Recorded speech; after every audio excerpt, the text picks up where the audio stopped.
don't know us or are new to our monthly workshops here, we are results-driven leadership. We provide leadership and management training to all industries. And as you'll find out in a minute, we have our own diverse backgrounds that we bring in management and business leadership to the table. So we try to make this something where we combine our collective best practice from working in corporations large and small to a very digestible format for you on very critical and important managerial functions like today's topic, which is onboarding new employees.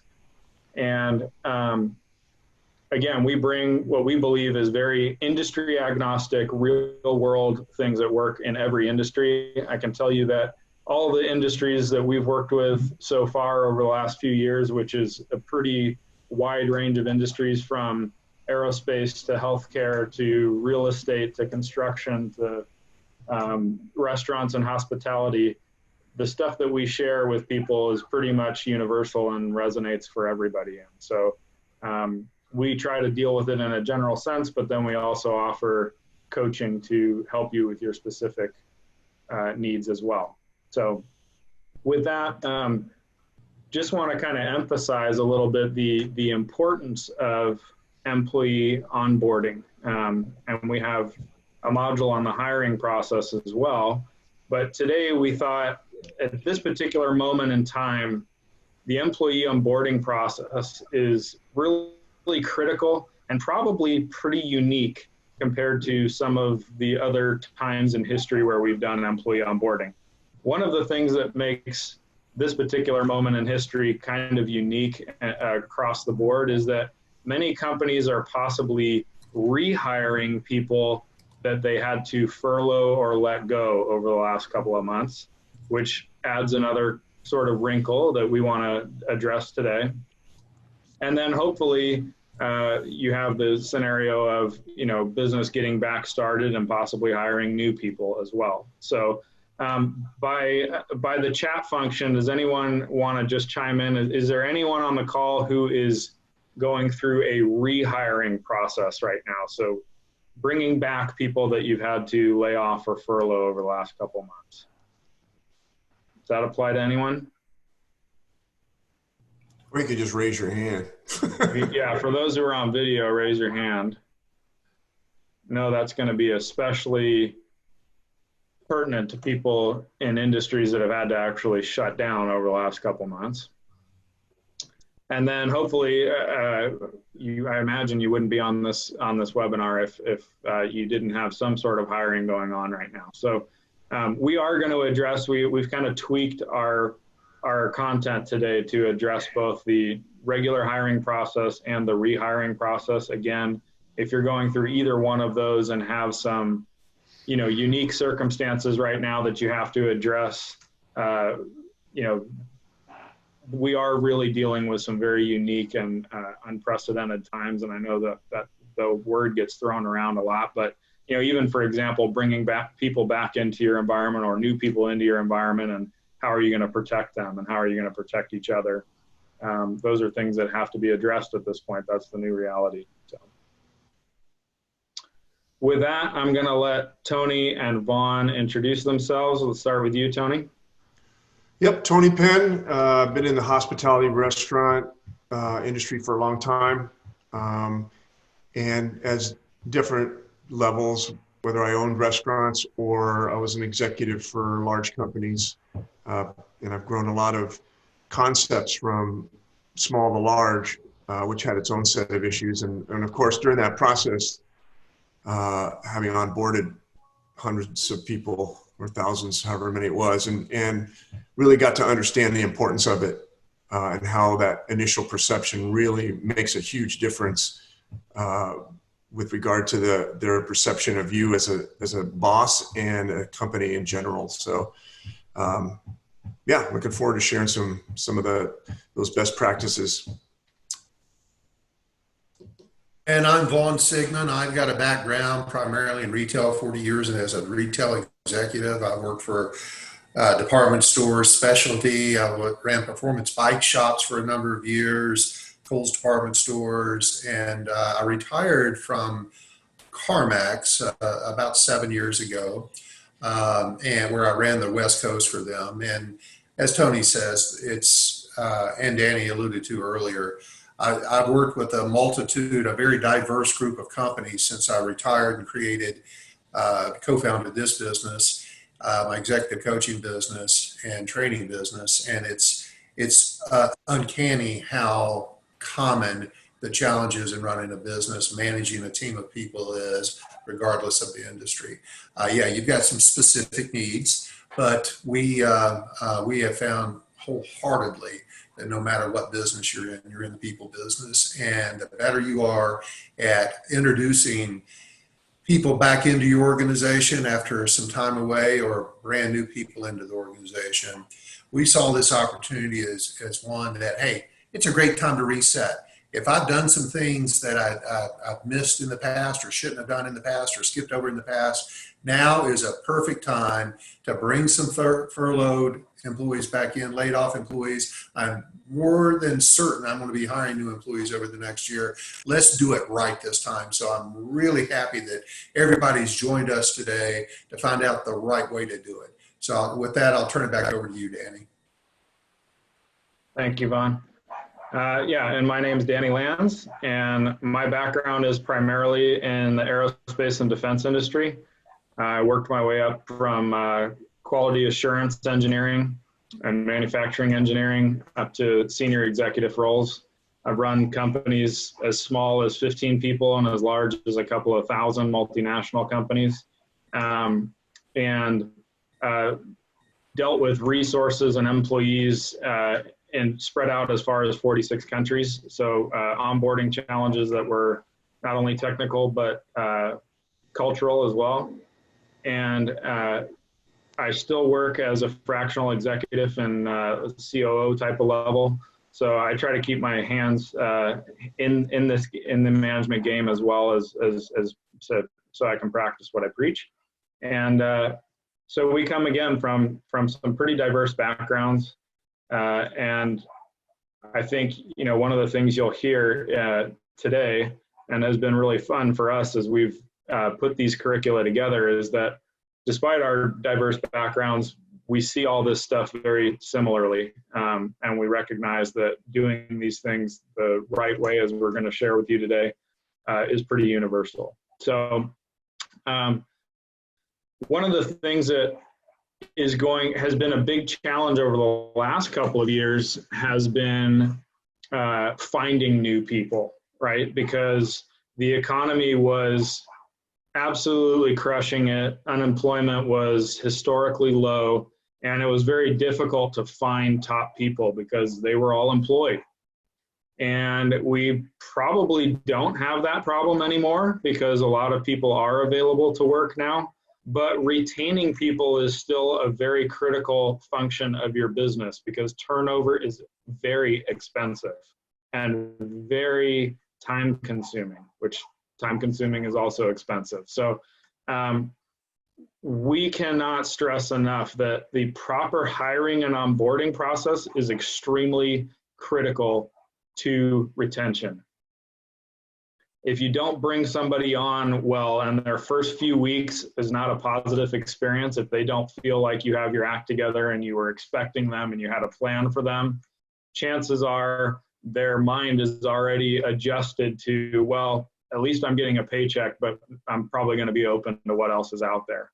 Whereas I know from my own experience as an employee and as a manager, when I have a good plan in place for bringing somebody on, they are totally engaged from day one. They are far more productive early on, and they are much more likely to stick around.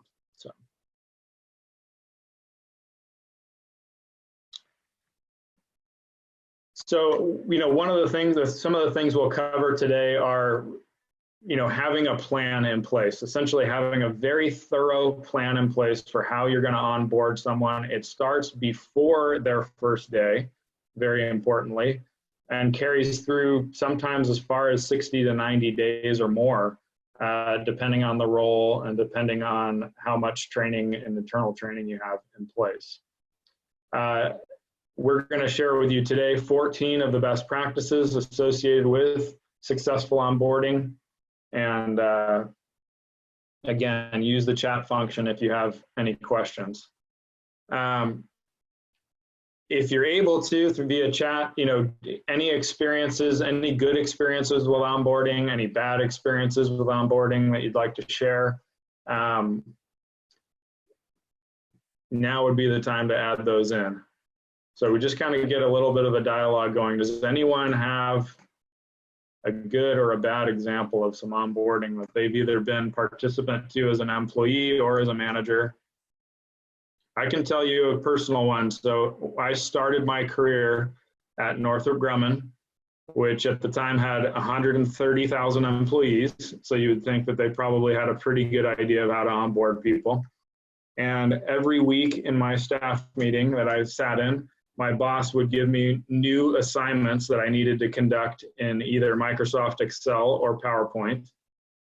And it took me 9 weeks to get a computer at my desk. So every week I'd get more assignments, and I had no way to execute them. And so I would literally just sit at my desk and wait for the time to transpire so that I could leave at the end of the day. So it didn't leave a really great taste in my mouth about Northrop Grumman, and I know it was frustrating for my boss, but conversely, I've had situations where I arrive at work and my business cards are already ready, my computer's already ready, cell phone, all those kinds of things, and there's a plan in place for me to start, and it's a whole different experience, much more positive. Okay, so Cindy has added, a good example was, let's see, consulted for a promotional products company, and they did a great job welcoming new employees. Okay, so Cindy, why don't you go ahead and unmute yourself real quick and just give us some examples of what made it a great experience in your mind. Yeah, sure. Can you hear me? Yes. I started to type and then I got a message to unmute, so I figured you would want me to talk instead of type, but it'll just go faster. There's not that many people on. It's okay. One good thing about being a promotional products company is that they had a lot of swag. And so they were really good about always making sure that there was a swag bag at the new employee's desk with a t-shirt, a pen, and they had lots of really cool stuff, a water bottle, a lunch box. They made sure the email was set up, the computers were set up, and this was something that the CEO led, that was mission critical for that person to have a really great first day. And that included a group that was going to take them to lunch. There's a whole process. There's a whole check sheet of what needed to happen for a new employee. And I thought that was one of the things that they did a really good job on, made a good impression on me. Good. Yeah, having that preparation in place really makes a heck of an impression on that person on their first day. They feel welcome, right? And that's important, because if you walk into an environment where people don't seem to be, they seem to be too busy to handle your onboarding, they're not exactly sure who's responsible for your onboarding, things aren't prepared, like the computer's not ready or the business cards aren't ready or whatever, there's no lunch or something like that to kind of welcome and integrate you into the team, it's not a real positive experience, right? That's showing up for a job.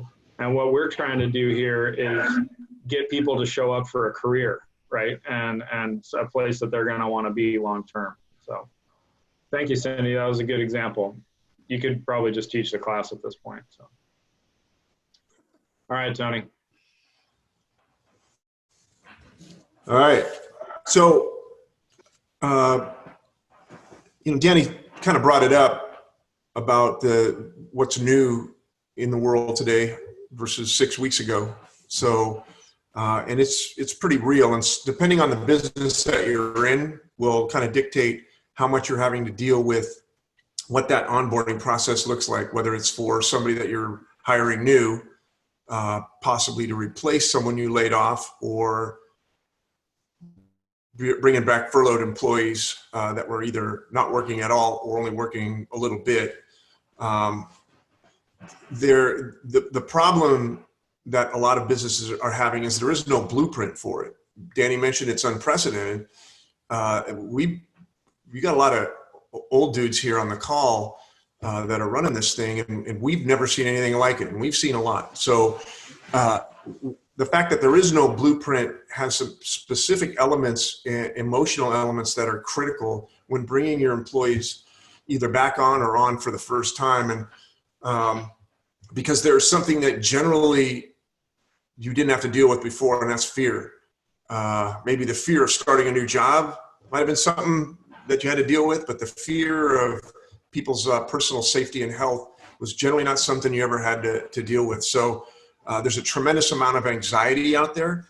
I'm obviously I'm a little closer to it in the hospitality space, but it's happening in a lot of different businesses where people are coming back on and they want to make sure that guidelines are in place and that they can feel comfortable about coming back to work without having any type of emotional fear of being in an unsafe workplace. So those things have to be addressed, and part of that process is what type of environment are you setting up, and it's going to be different for a lot of different businesses with regard to how you're going to distance yourself and the workspace. And for restaurants, there's 40 different guidelines just to open the door.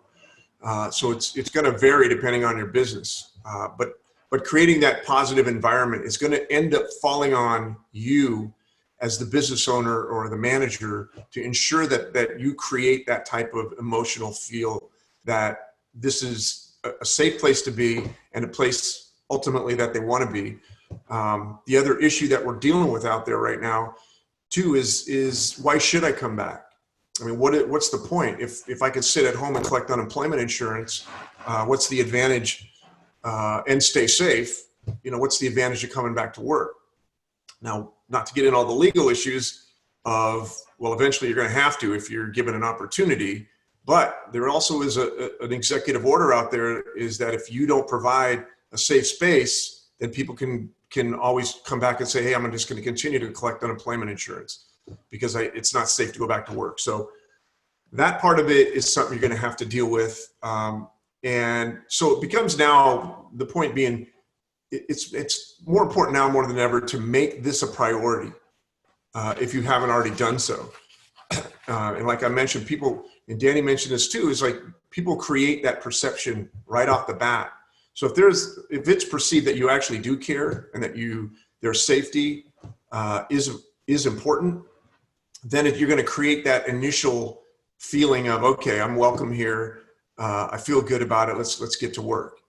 So that's the main point I wanted to make. But number one, as far as what's important, is to make sure that you plan ahead before your employees actually show up. We're going to provide you with a checklist after we get through this that kind of is just a template for what you should be looking at with regard to being prepared before the employee ever shows up, and making it sure that all the objectives are in place. The workspace, I think Danny mentioned that, is in place. The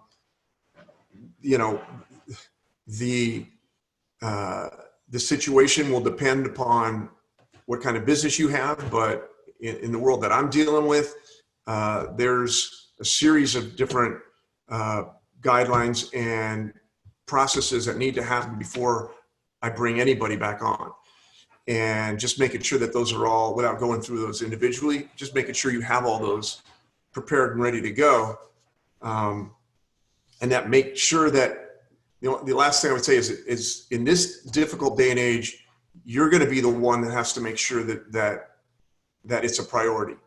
You can have somebody help you champion this, but it's going to ultimately be you that's going to be responsible. So just be aware of how sensitive it's going to be at this point. Next slide.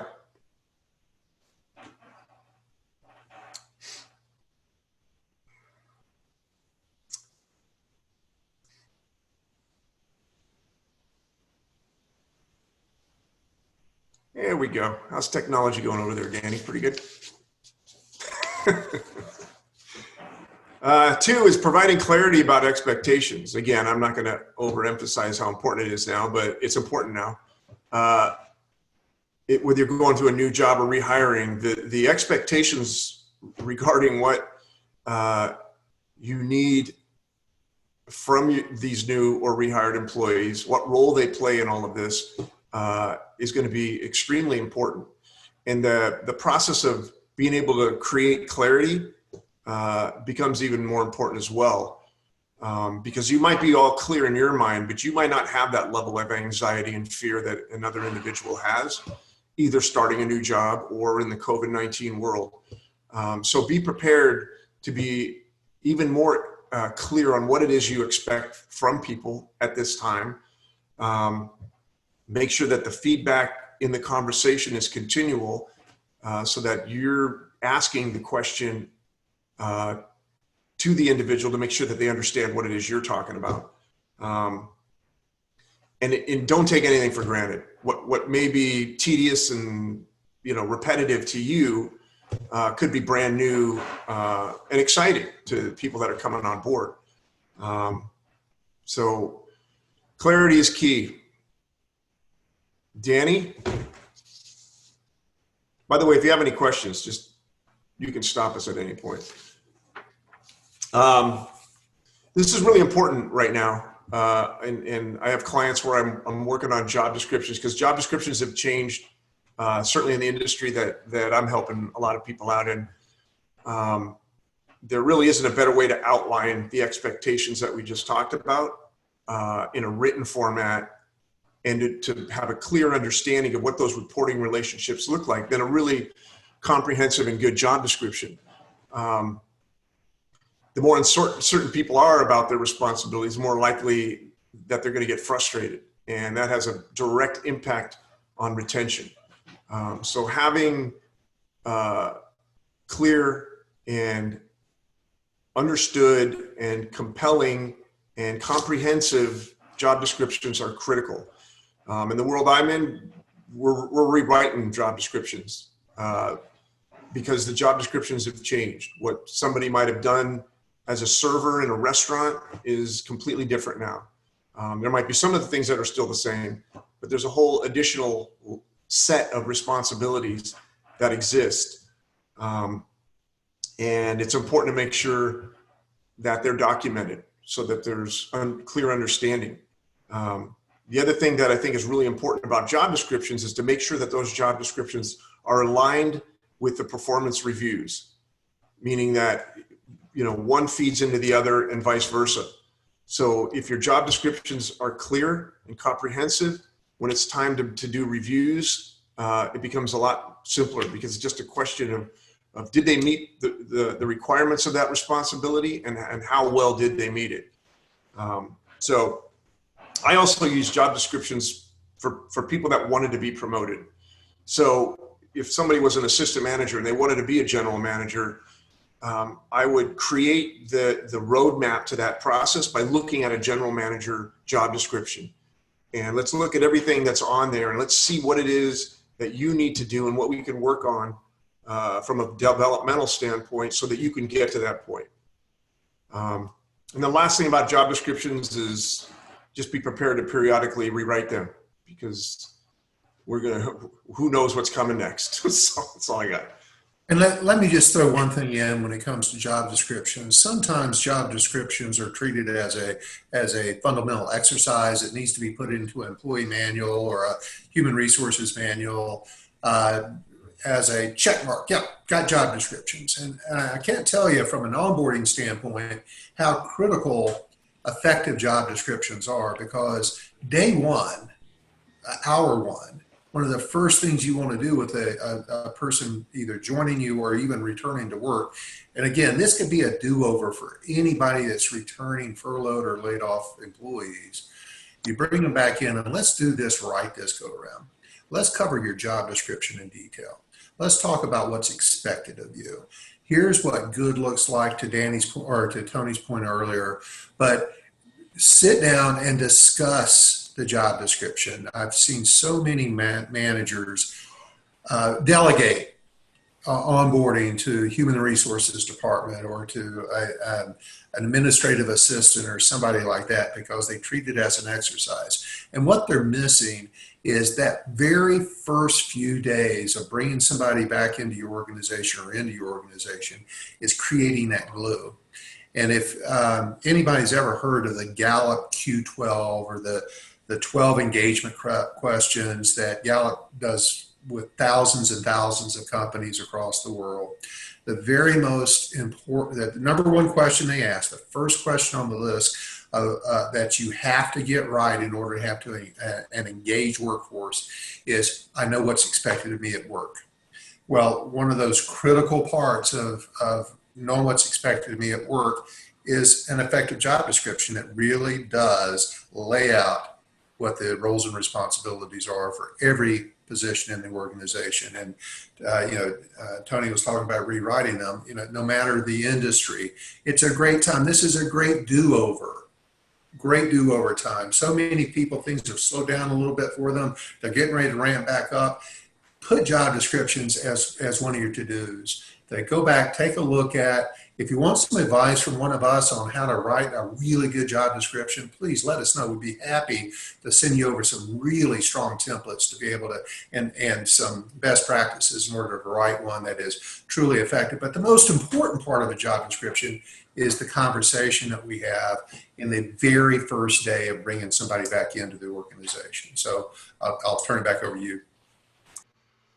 Yeah, it's a great point, Vaughn, and we've all been in organizations that don't take this seriously, and job descriptions become an afterthought. And then when it comes time to be able to evaluate somebody's performance, we're just flying by the seat of our pants, and that generally leads to frustration and ultimately, turnover. So can't emphasize it enough.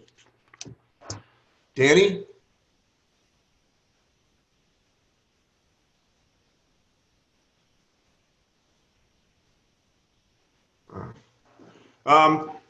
Functional organization chart. The only thing I'm going to say about this is, A, do you have one? Everybody's in a different position within their organization that might be on this call. I would just tell you that you might not think it's that big a deal, but it's a huge deal. We're currently working with a company with 750 employees, and we're dealing with their executive and management teams right now and training them. And we brought this up, and it was shocking how many people did not understand who the direct reports were and what the relationships were. And so, it is important that people understand that, especially when they're starting out. They need to understand what role they play within the organization and who all the players are and people are within the business. And there's a certain, feeling of inclusion. Inclusion is an emotion, and it's an important one. And this is a good way to make sure that people feel like they're included and they're part of something. So that's all I'm going to say about that. But it is important, more than you think.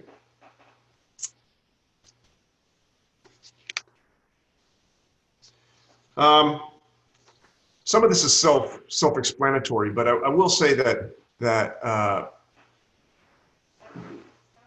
we can all probably tell stories, and you're more than welcome to tell those stories if you'd like now, but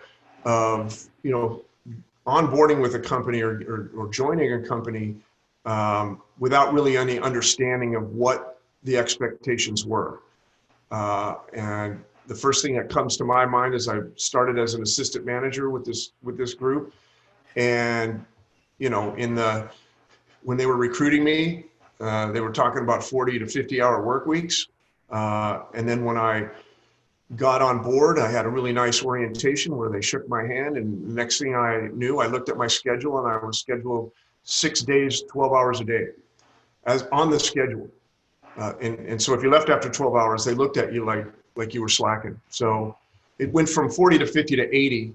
And needless to say, it beat the life out of me. So, it is important that there is an understanding of what those expectations are, and how have they changed, if they've changed at all. I know some of the people I'm working with right now, the hours have certainly changed. What normally would have been your normal business hours have been adjusted.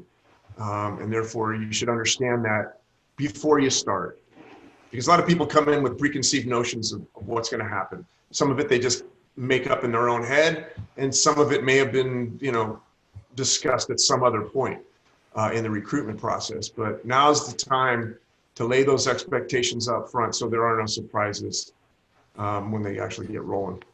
And there's one point I want to make with this too, just to dive a little deeper into work hour expectations. It's not stated on the slide, of course, but what's late? Yeah, what's early? What's late? What time do I have to be here? Is getting here mean punch in, go make a cup of coffee, hang out for 30 minutes in the break room and talk, and then go to my desk, go to my station? Or is it I'm ready to work at 9:01 when I'm expected to be here at 9 o'clock? I'm on point, ready to go. What's late? What's on time? What happens if I'm at the end of the day and I've got this much more work to do? Do I go ahead and work, that overtime? How do I approve overtime? Of course, any employer in California knows that anything over 8, we go into OT. And who do I need to get that approved with? How far in advance do I need to get that approved? Do I have to go home right on time every day? So it's more than just 40 hours a week. It's every single day of the week. What time do I go to break? What happens if I don't go to break? Who do I get that approved with? Because there is a meal break violation penalty if your folks aren't going to lunch on time in California. So make sure all that is really clear day one. Yeah. Thank you for letting me chime in. Yeah, and I completely agree that that's a conversation you should definitely have. At the same time, it should also be incorporated within your handbook so that in addition to hearing you talk about it, there's acknowledgement and accountability. Certainly, from a legal standpoint, as well as something you can refer back to. So, yeah, if you have any questions too, just pop in. 6 is assigning a mentor wherever that's applicable. A lot of businesses, I can tell you right now that in this day and age, and for me personally, even before this happened, I wanted to be day one. I wanted to make sure that they understood who was in charge and who was setting the tone, so that they understood that this was a priority. But after that, obviously there's 2 things that happen. There's someone that's going to be trained, and that mentor could be also the trainer.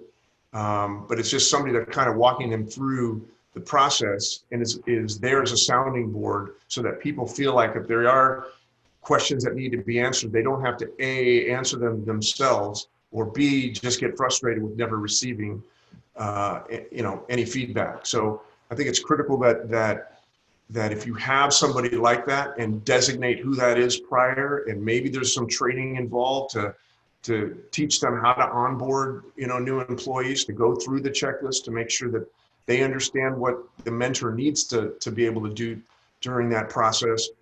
I think you're gonna end up with an employee, whether rehired or hired, that's gonna feel good about where they work and also feel like they're an important member of the team. Hey, Tony, it's Audrey Clark. Yep. One of the things that comes to mind as you're discussing this topic is there tends to be a past practice mentality in the work environment. So for a newcomer on board, coming into that job, they're kind of expected to fall into what the past practice or what the method of operation is with the team. Right. What I've noticed is as I discuss the work expectations, I also mention, about the practices or past practices that new employee might encounter. And I offer the invitation of coming back to me. So I have an open door policy where they can reach out to me to clarify whether that is the expectation or, whether it falls in line with my expectation for them.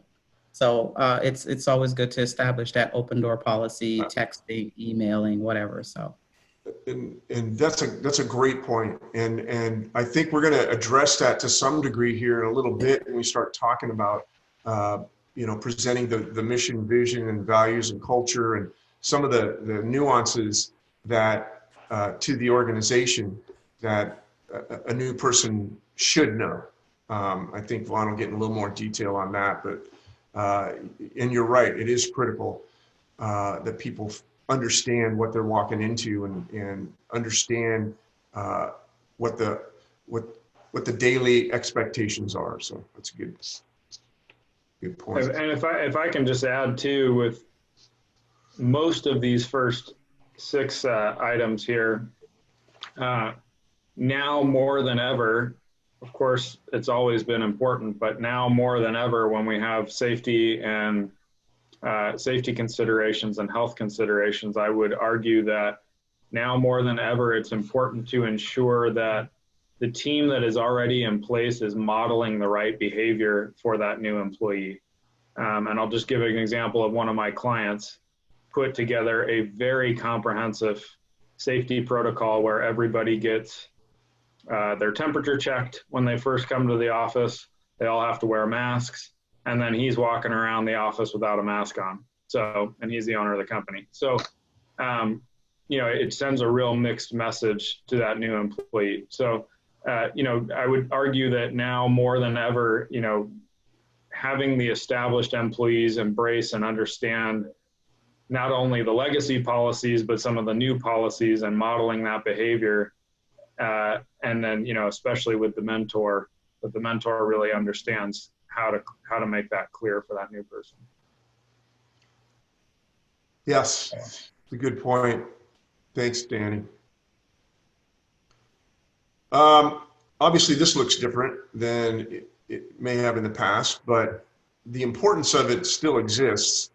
And again, I think it falls in the same category from an emotional standpoint of inclusion, is to be able to share a meal with somebody, whatever that looks like. By the time that you get them on board, the rules could have changed, but at the very least, whether it's, just getting some takeout and figuring out a way to, even if it's by Zoom, if you're onboarding employees right now, the bottom line is people want to feel included, and there's no better way than to do that than by breaking bread. And you want to get some long-term employees. You want to talk about, the culture, as was mentioned previously. There's no better way to do it than sitting around and breaking bread, having a meal, and allowing people to get to know each other on a personal level, because that ultimately has an extremely huge impact on their ability to work together, and depending on how that relationship develops. So I would strongly recommend it. I would make a big deal out of it, and it makes a huge difference. One employer I'm working with was onboarding some new folks during this whole situation, and came up with a very clever idea. They called Grubhub, had a sandwich delivered to the new employee. They did a Zoom meeting with their direct supervisor, who also had Grubhub deliver. So they sat there and had lunch virtually with each other. Simple, but got the job done. Yeah, that's a good point. And it's depending on what business you're in, it may, whether you have a break room or you have to go out or you have to do it on a Zoom call. I would just make sure that you understood how big of a deal it is to the new employee that comes on. Feels like they're part of something. So, okay, I think I'm going to turn it over to Vaughn now to take it from here. So it's always good to, we've alluded around this previously in this discussion, but there needs to be a culture of onboarding within your organization. And so involving as many of your key employees as possible as part of the onboarding process is really very valuable to you. So you want to make sure that you have your very best, most loyal examples of who you want to be representing your company to a new employee available. and have set up meals, to Tony's point, with maybe some of those folks during the course of the first couple of weeks, and have a lunch or a happy hour with some of those key employees. But if you're thinking about the first week or two of bringing somebody in an organization, the more employees they can become introduced to, begin at least the initial building of a relationship with is really valuable. So let your employees know. Everybody should know that's going to be involved in onboarding, who's coming in, a little bit of the background, what day they're starting, and then making sure that if they're going to be involved in any of the onboarding themselves. Tony talked a little bit about mentoring, but even from an introduction standpoint, if they're going to come by and do a little job shadowing as part of their onboarding in the first few weeks, make sure it's scheduled, it's not a surprise, that the employees all know that this person is going to be coming at 10 o'clock on Tuesday, and here's the agenda for what you should be covering during this shadowing process or this onboarding process. Make it really clear to your existing workforce how important bringing new people into the organization is to you and the culture of the organization and to them. You know, you've got to also remind them from time to time, if you've got a turnover issue and we're constantly shorthanded, who has to pick up the slack? And so if you don't want that going on anymore, help me out by contributing to making sure these first couple weeks are building that retention early on, that glue early on to our organization, not my organization. So it's really critical you take that two things. One, involve as many key employees as you can. Make sure they're part of the socialization process for new employees. More importantly, there should be job shadowing that goes on with new employees so they understand all the different departments in your company, what they do, what their responsibilities are, why I would go talk to them, and make sure they have talking points, that they understand what they should be sharing. There's an agenda for that 1 hour that they're going to be with them, or 2 hours, or half a day, however long it's justified for whatever position or department it is. But make sure that they're prepared and you're involving your key folks and all that. Next slide, please, sir. And introductions of their new employee by their direct report. And this is something else, guys, that you just should not delegate. Those first couple days, you should be very involved in this new employee's life in your company, and understand that 50% of everybody that leaves that job because of a lack of a relationship with their direct supervisor. And 50% leave because of their boss and a poor relationship. And this is the time to start creating that relationship. So instead of delegating introductions to this new employee, go do it yourself. Take them around the building, take them around the office, be very involved in the introductions. If you happen to be a mid-level manager that's onboarding a new employee, or if you have mid-level managers, make sure that those mid-level managers are taking the time to go do that, and including taking them up the chain of command and introducing them to the CEO, the business owner, the CFO, that the CEO, the CFO, the business owner is all aware that this is going to happen the course of the day. So there's no chance this looks like a surprise to anybody. But that whoever your direct report is, you should be the person that's going out and doing the introductions. Cindy, you have a point to make.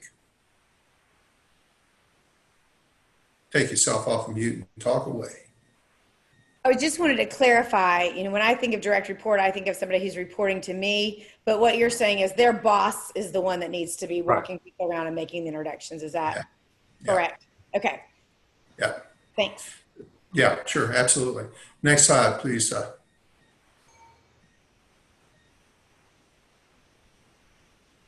So this is something that in my years of working with a multitude of businesses in the private world, that a lot of companies think they're doing well, that really aren't.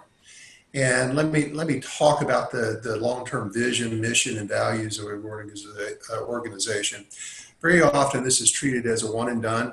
That the executives of an organization, the owner of an organization, they establish the mission, vision, values of an organization. They get it written down.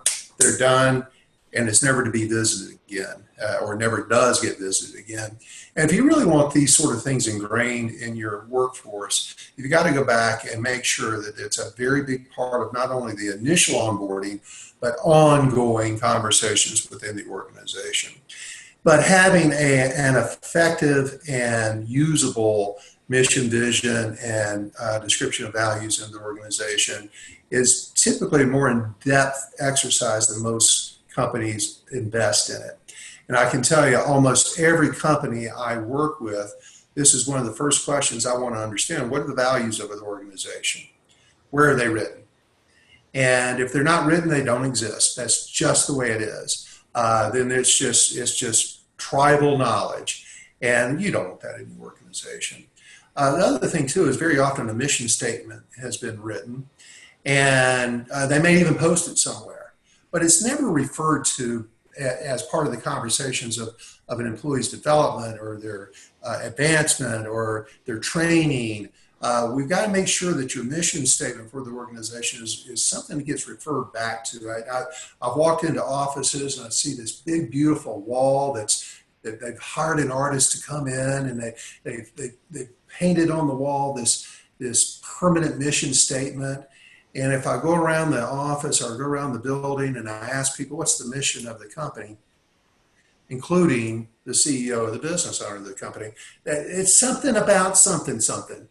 They don't really know what the mission is. They don't, when they're talking about advancement, opportunities, that sort of thing, they don't refer back to the mission of the organization. And more importantly, the mission is really about not only what we're going to accomplish as a company, but how that's going to impact our customers, how it's going to impact our employees, how we're going to fit into our industry as a whole, what element is there. There's a right way and a wrong way to write it to start with, but it's in regards of onboarding a new employee, it's got to be something we can talk about on a regular basis. Right. It's really, really important.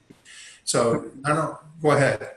I was going to add something real quick because I came from an organization that did the opposite. They drilled what the mission, vision, and values were into your head, and if you didn't know them, you were chastised unmercifully. The problem was everybody knew what the vision and values and mission were, but it was the behaviors didn't necessarily represent what people were saying. So it's equally as important, especially in the onboarding process, that if you're talking about how well you treat people and you're talking about, giving people respect and listening and whatever the long-term, vision is and values, that you're actually, modeling that behavior, because that's going to ultimately have more of an impact on whether they buy in or not. And it's one of those foundational elements that every successful company has and knows how to use properly. To Tony's point, it's one thing to say, it's another thing to live it. And if we have any business owners joining us today, free offer to you. If you would like one of us, we've written lots and lots of vision and mission statements and been able to incorporate the values of our organization into a really nice package. If you would like one of us to spend a couple hours with you for free, we'd be more than happy to come in and do that exercise with you. We'd also be able to offer you what we call our Business Builders Blueprint. I struggle with that every time. Business Builders Blueprint diagnostic session, where we take a deep dive into the 10 fundamentals that every business shares, things like sales and marketing and operations and human resources. But it's we can take you through that, get your arms wrapped firmly around that.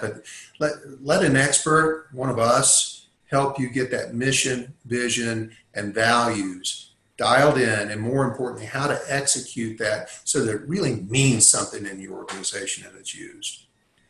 Next slide, please, Mr. Danny. I'd just like to share a quick example, if you don't mind, Vaughn. Absolutely. I ran a drug testing business for a few years, and we did all the drug testing for Major League Baseball, National Hockey League, and so forth. And when I joined the company had been around for 25 years, very successful, but did not have a vision, mission, and values. And I'll never forget when I first started broaching the subject with the team and trying to get them involved, I would get little snide comments like, how inspiring is it to talk about, getting people to pee in a cup, right? And, that if we wrote that as the vision and mission, it probably wouldn't be very inspiring. But we came up with a vision and mission around making the world a safer place, a drug-free place, so that people could set a good example for the youth of the world. And I can tell you that people suddenly thought very differently about the work they were doing, about every chain of custody they read, about every aspect of their job. And the tie-in was really crucial, as Vaughn said. So what I would do is I would share the vision and mission during the interview process, and then during the onboarding process, I would explain in detail how that particular person's role fit into that vision and mission, how they made a difference in us achieving that vision and mission. Because a lot of times at the lower levels in the organization, people can't connect the dots. They don't understand how their role fits into the strategic picture that's laid out in the vision and mission. So it's really important to explain to them how the execution of their job fits in and makes a difference to that vision and mission. And once again, I'm going to sound a little bit like a broken record, but this is a great time to have a redo on this. If you haven't done it well, you feel a little uncomfortable or not really sure you've done it properly, or that you'd like to have some ideas on how to go out and really incorporate this in your communication, your talking points, the culture of your organization, the best practices and how to do that, now is the time to learn how to do it. And we're more than happy to help you once again. But even if you don't want our help, and that's fine, get it done. Now's the time to do it. Next slide.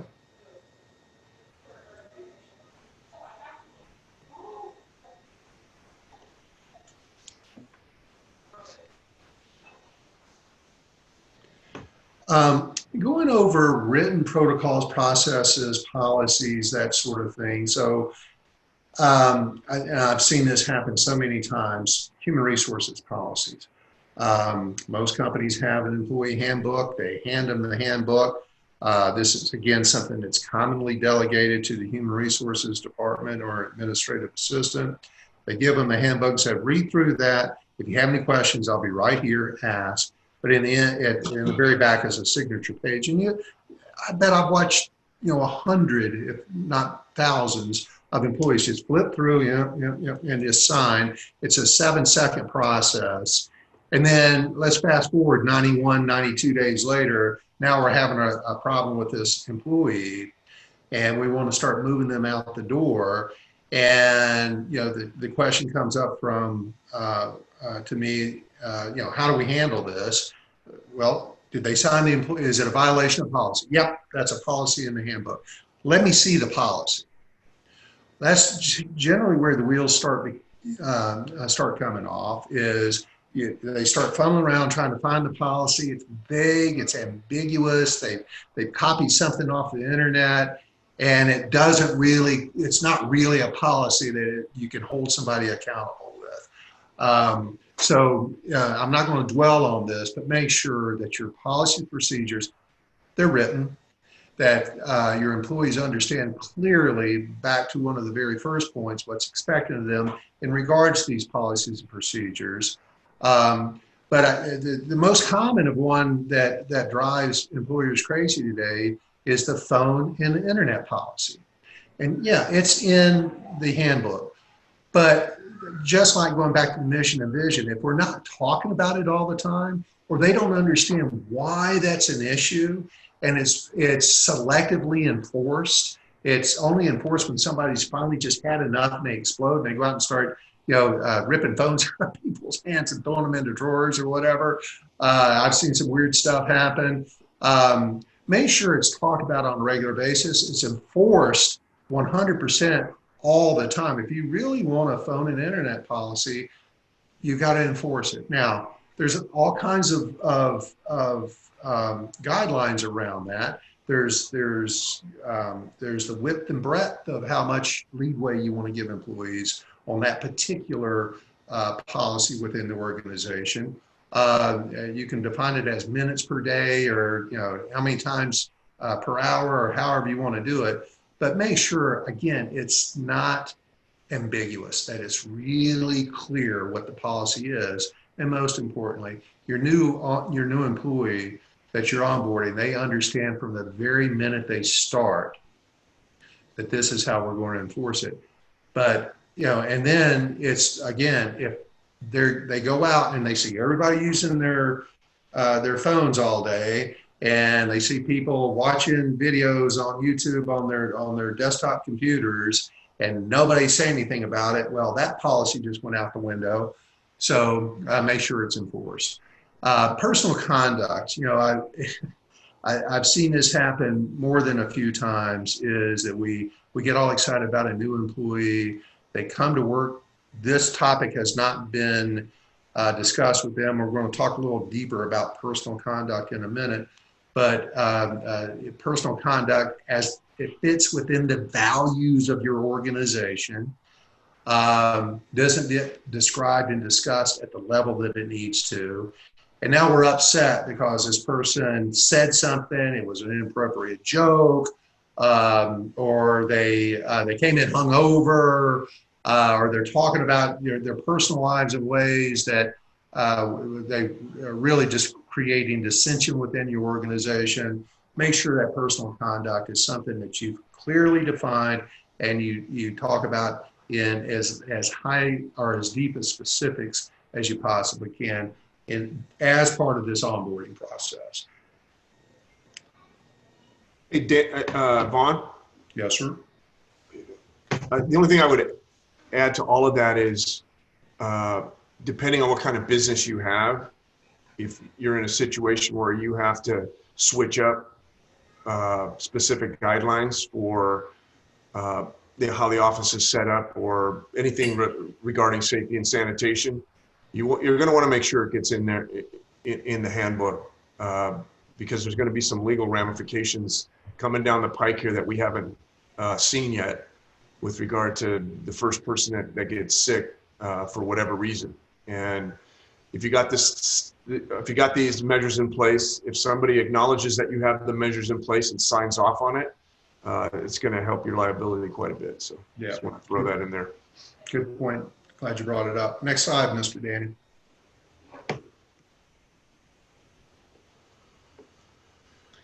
I talked about personal conduct. Of course, every state to some degree has a mandatory sexual harassment training that needs to take place with its managers. Again, make sure that your new employees, your existing and new employees, understand that sexual harassment, bullying is another big part of today's workforce and culture that you need to be concerned with, that it won't be tolerated, and you enforce it to the T. And this is, like I've said, and here's the broken record again, it's a great opportunity for a redo. And if you've had a little bit of struggle in the past, believe me, if you think there's a little bit of struggle, there's been a lot more under the surface that you're not aware of. So this is a great time for you to go back, retrain, readdress, enforce, and make this a very strong part of the values of which your organization lives by, is that there's zero tolerance for sexual harassment. But sexual harassment can be defined in many different ways depending on the individual who is defining it. Yours needs to be well defined, and also what will not be tolerated. And more importantly, is that if there is a report of sexual harassment, what's your follow-up's going to be? What's the investigation policy? What's the documentation policy? What's the reporting back to the reportee of sexual harassment policy? You've got to have all your ducks in a row on this to make sure that you've created a safe environment from harassment and bullying during the course of this employees, or all your employees for that matter, time with you. Next policy, next slide.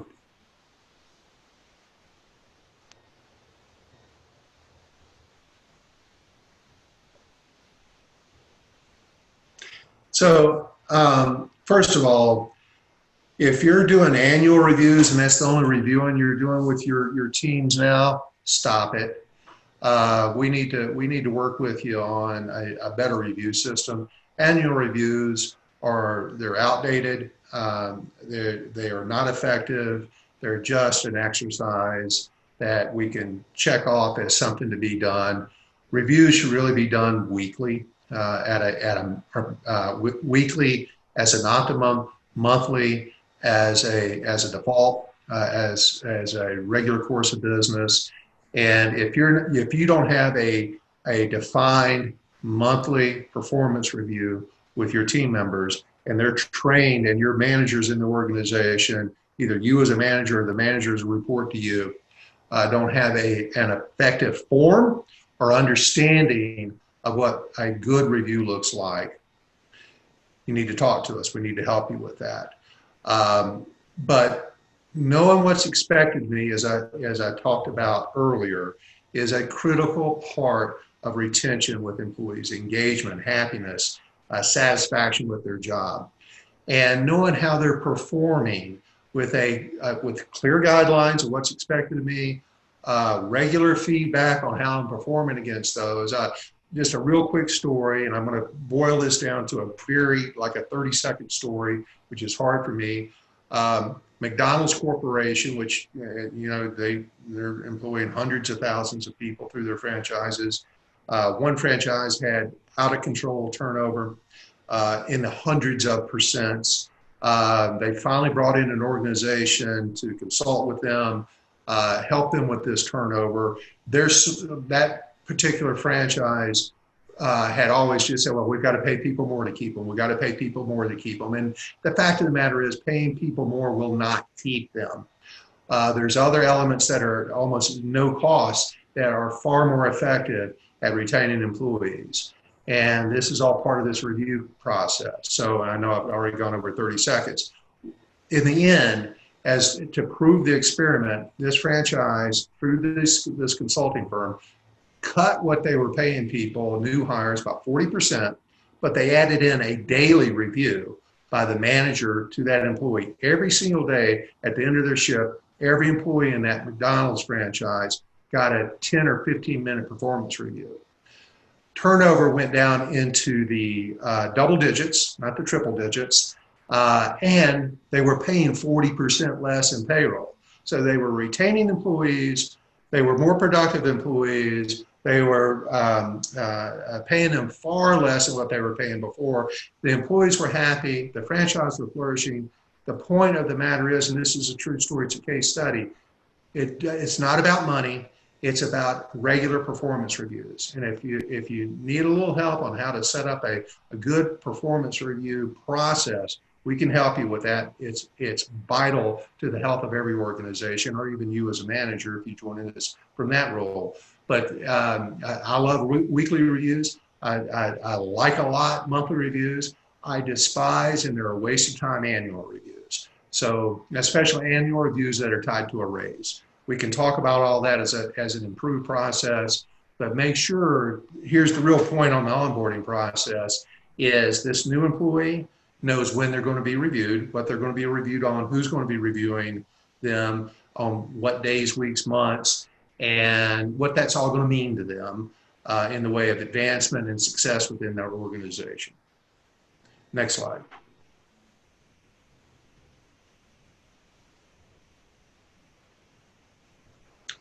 What gets measured gets improved. That's an old business saying.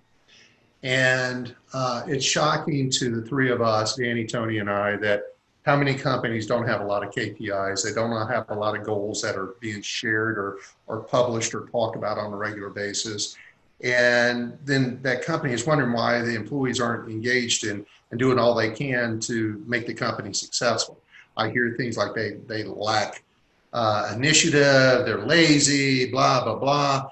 And really, I turned the mirror back around to the executives in that organization, the owners of that business, and say, well, what goals have you set for them? How often do you talk about those goals? How are you measuring them, and how are you communicating those measures? How does those goals tie to the annual goals of the organization? Does your job description describe clearly how what they do and how that impacts the results of the organization, these goals? So it's a critical part. It's hard sometimes, depending on the business, how to come up with the measurable KPIs, and how often. A lot of companies are very, very, very shy about sharing sales numbers and profit numbers and that sort of thing. And I get that, but we should talk about other things that you could be setting as goals and opportunities for the employees, and making sure that they're working to achieve something. The American workforce, needs to achieve. We're competitive to some degree at our core. And if you want improved performance in your organization, you've got to come up with improved measures, and more importantly, the communication of those measures. As you're onboarding, again, great time for a redo. If you don't have it, now's the time to get these goals and these measures and these KPIs ingrained in your organization, and understanding the process and how to communicate these key numbers going forward. But in regards to onboarding a new employee, you've got to, in the first few days, they've got to be told about what they're going to be held accountable for, what the goals of the organization, more importantly, what they achieve, how that affects the larger number, the larger vision or mission of the organization's goals financially or achievement-wise. Next slide, please, sir.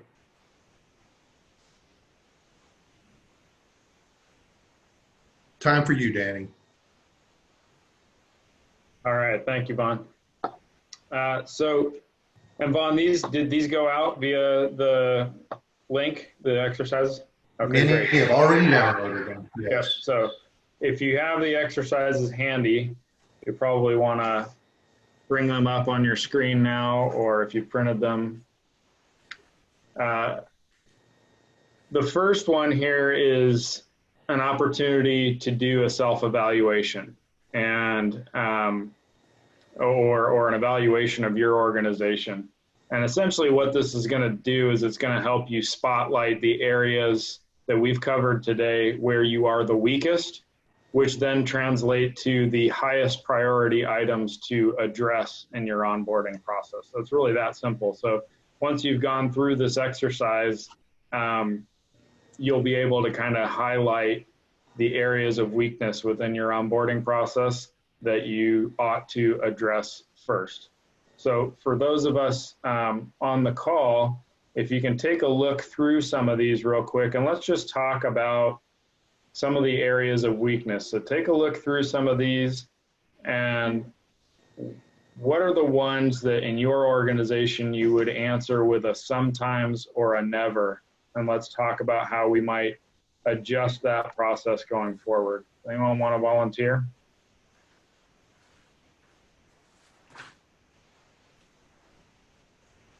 I'll give you a second to read through them.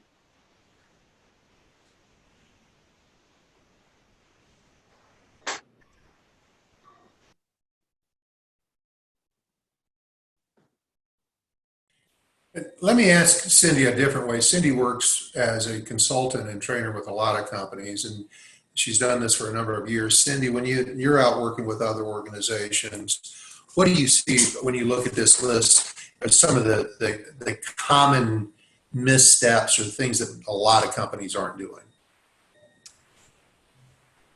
Well, that's a loaded question because I think everything on this list is, I've seen, some tragedy out there.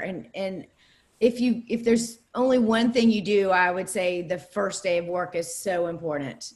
All the things that you can do on that first day of work that I kind of alluded to as well, just having the email ready, just knowing that they're expected. I think you mentioned if they're going to shadow somebody and the person you take your little trainee up to that person and say they're going to sit with you, and they go, well, what? I've got a meeting. Like that kind of stuff makes that trainee just feel awful and not wanted and not welcomed. And so first day is critical. And most of the stuff happens on the first day, but that's my 2 cents in all this, is just showing that they're expected and welcomed, and people look forward to having them, is the whole goal. Thanks, Cindy. And I just managed to draw a line on the screen without realizing how I did that. So I just learned a new function of Zoom just now. But I was just trying to wipe my screen down with my finger, and it wasn't me. That's yeah, good. No, that was me. And I'm not exactly sure how I did that, so, or how to get rid of it. Something I see on there is that we're pretty good at doing all these things, but it's a question of, have we done all of these things consistently with each new hire? The answer is no. Maybe we've done a handful. So really having the checklist to make sure every person gets the consistent checklist. Hey, Fred, thanks for joining us today. Fred has to get off, so Yeah, sorry for the interruption. Thank you, Fred. Doreen, to that point, I mean, that's something I can't stress enough, that we emphasize in general with pretty much all of the management best practices that we teach, that if there is a lack of consistency, there's no point in even trying it in the first place, because then what you get is a perception of unfairness, and that actually can sometimes be more harmful than the good intent. So another example of employee retention tool that we recommend is celebrating people's birthdays, right? Well, if you forget somebody's birthday, you probably don't want to do it at all, because that person is going to be real unhappy. So that's a really important point in any of this, is you got to be consistent. And again, I would argue even more so now that we're dealing with so many health and safety concerns with our staff as well. The consistency of implementation of new tools is really critical. So thank you for that.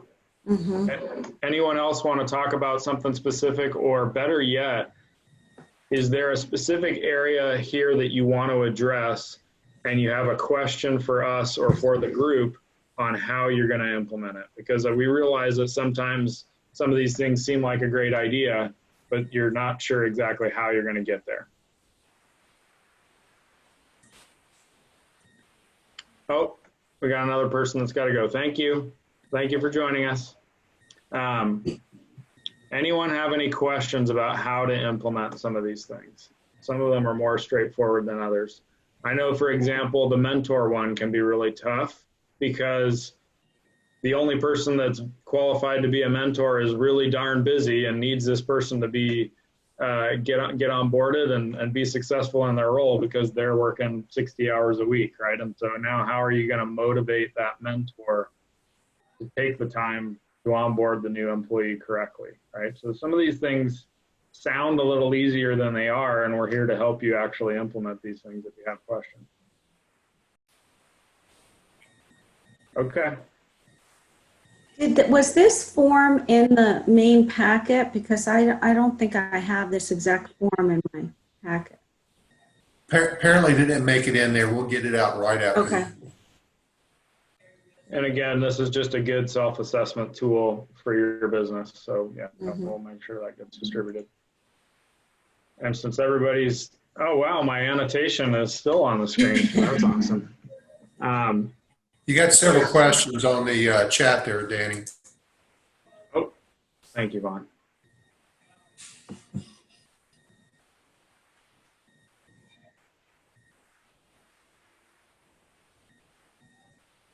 Okay, virtual onboarding tips. Thank you.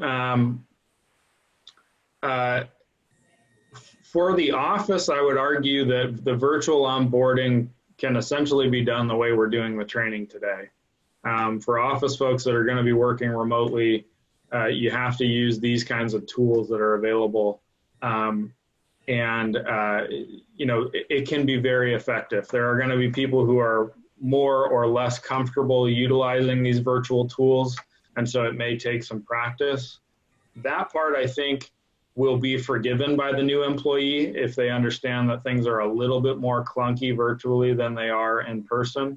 But with screen sharing tools and things like that, I think virtual onboarding of office employees can be just as effective as in person. In fact, with screen sharing, it might even be more effective, I would argue. Now with shop employees, it's a little bit different because, now we're talking, if I understand the question correctly, shop employees are typically very hands-on, and there might be things that need to be demonstrated that are certainly far easier to demonstrate in person. But I would argue that we need to utilize tools like screen sharing and video even for those shop employees, because we want to maintain some distancing and some, basically for safety reasons. So whatever we can do to set up virtual training and set up, visual learning tools that can be done. I've some of my clients are physically located on site together, but they are still utilizing tools like this for their meetings, just so that they're not all in the conference room together.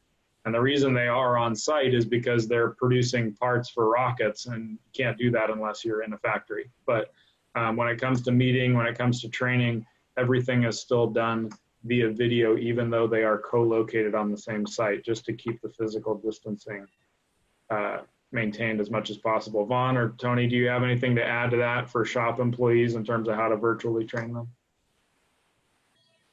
You're on mute, Tony. My first day, so give me a break. My dog was barking.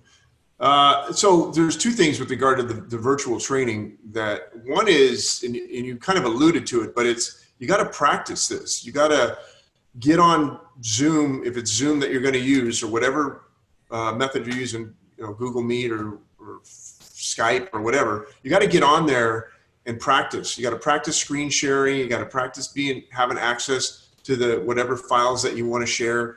The other thing I would strongly recommend is practice the lighting and the angle, so that it's similar to what would happen if you were actually talking to somebody. If you can create as much normalcy as possible.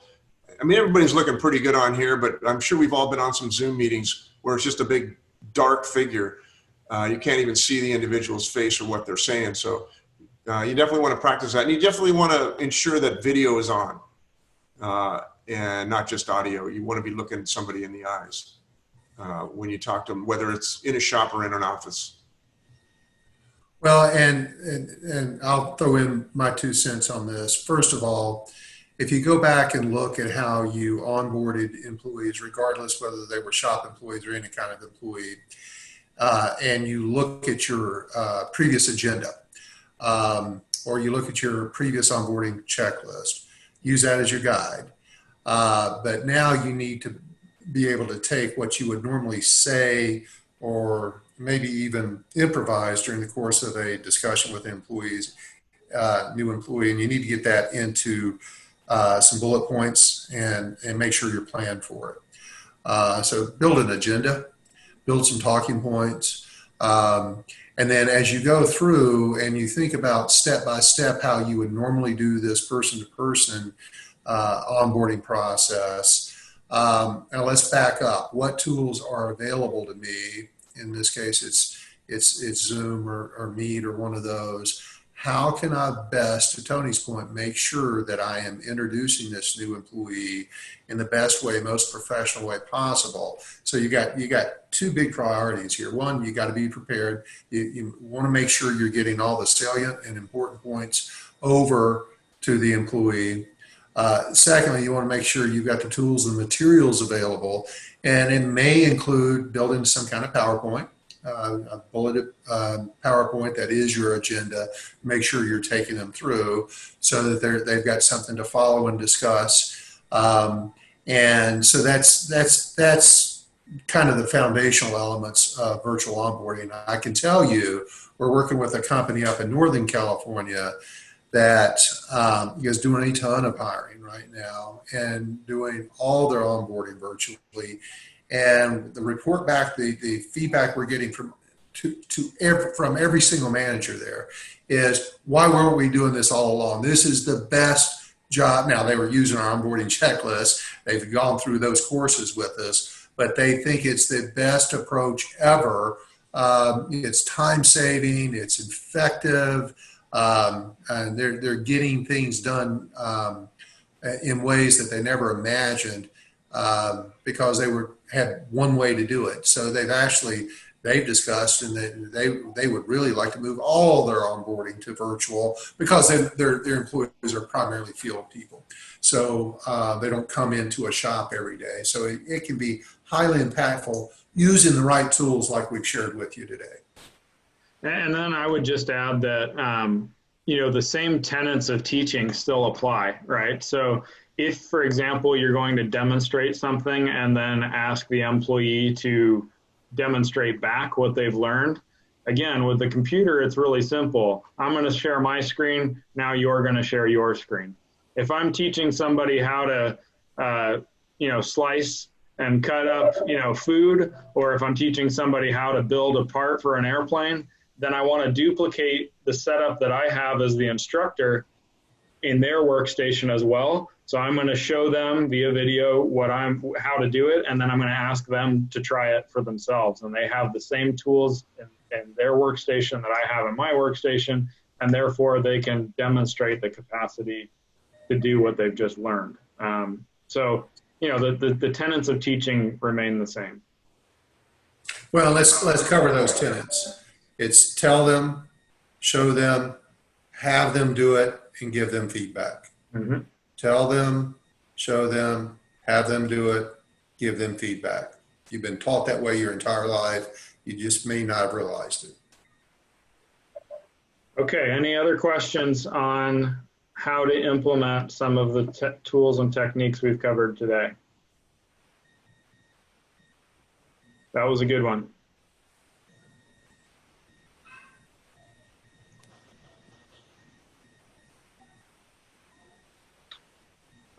So before we get into this one, I'm going to turn it back over to Vaughn in a second, but the other item that you have received in the packet should be the template for the actual onboarding process. So basically the checklist that you can use, and that is a general checklist. You'll want to probably tweak it. I would argue the onboarding checklist is different for different roles. So someone, to the previous point, someone that's going to work on the shop floor might get a different onboarding checklist than someone who's coming in as a director. However, the onboarding checklist for each job description should be the same. So one operator is going to get the same onboarding checklist as the next operator. One director is going to get the same onboarding checklist as another director.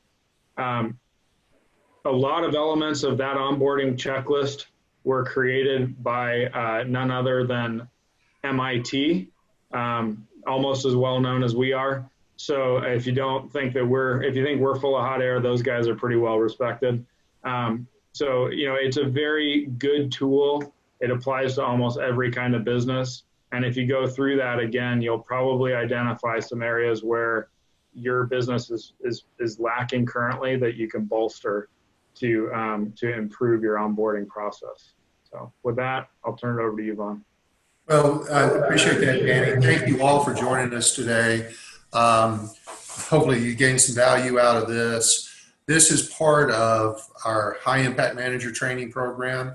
We've got 24 modules to choose from. We, during discussions and doing some consulting with you, we can determine the ones that are best suited for you and your situation, your organization. We'd love to have that conversation with you. And for just the folks who have joined this training today, this workshop today, you automatically get a 20% discount off of our rack rate on the training. But just for this group today, anybody that's joined us today, we'll throw in pick six of any of the 24 trainings, and we'll throw in an additional 30 minutes of one-on-one coaching with one of us to make sure we're grading and holding the trainees accountable to the key learnings of these training modules. So you've got 24 to choose from, pick six, and we'll throw in an additional 30 minutes of one-on-one coaching with anybody that you sign them up for. You get a discount on the training. You get the free 30 minutes. That's where we make sure we're building in retention of the knowledge, accountability, that the actions that they commit to go out and utilize this new training, developing that kinesthetic knowledge of learning by doing. They've seen it, they've heard it, now they've got to go out and learn by doing.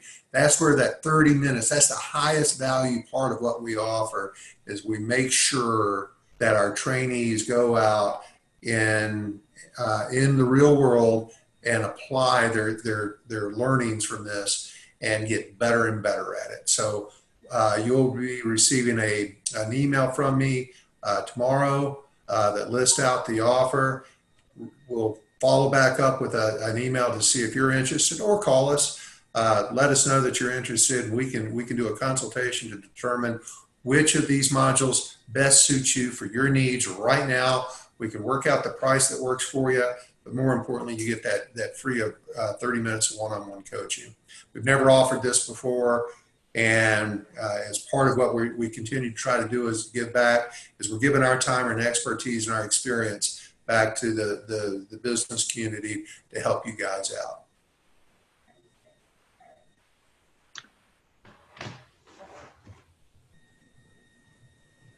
All right. Doreen, if you're talking to us, I think you're on mute, or if you're talking to someone else, no problem. But I saw you talking, so just if you are trying to reach. Yeah, I was asking a question. What is active communication? What does that mean? Oh, that's a good one. So active communication really focuses on, rather than just telling someone what to do and hoping that they're going to do it, is really trying to, focus on some of the techniques to ensure that what you're, sharing with somebody is actually being heard and understood, and also how to hear and understand them better when they're talking back to you, which is equally critical for a lot of managers. They are good at talking, but not very good at listening. So active communication really really establishes some of the tools for two-way communication. Okay, thank you. How to establish a dialogue versus a monologue. Yep. Okay. Well then, on behalf of all three of us, I would just like to thank you very much for joining us today.